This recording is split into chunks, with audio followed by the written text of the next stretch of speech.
আজকে আমি 1 কোটি টাকা দিয়ে একটি ছাগল কিনে ফেললাম। ওরে, আমার ছাগল তো অনেক অনেক সোনার কয়েন দিচ্ছে। এখন তো আমি বড় লোক হয়ে যাব। হায় আল্লাহ রে, আমার ছাগলটি মারা গেল কি করে? বন্ধুরা, তোমরা কি কেউ দেখেছো? কত কষ্টের টাকা দিয়ে ছাগলটা কিনেছিলাম রে, কিন্তু ছাগলটা মারা গেল রে। আরে দাদুর কি হয়েছে? দাদু ওভাবে কাঁদছে কেন? ময়ূর, তুমি আমাকে দাদুর কাছে নিয়ে চলো। আরে দাদু, তোমার কি হয়েছে? তুমি এভাবে কাঁদছো কেন?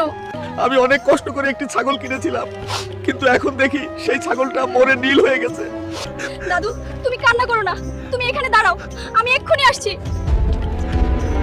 তাড়াতাড়ি বাড়ি যাই, বাড়ি থেকে আমার গরুটা নিয়ে আসি। আমার এই গরুটা আমি দাদুকে দিয়ে দিব। মানুষের কষ্ট আমি সহ্য করতে পারি না। এই নাও দাদু, আমার এই গরুটা তোমাকে দিয়ে দিলাম। এই গরু প্রতিদিন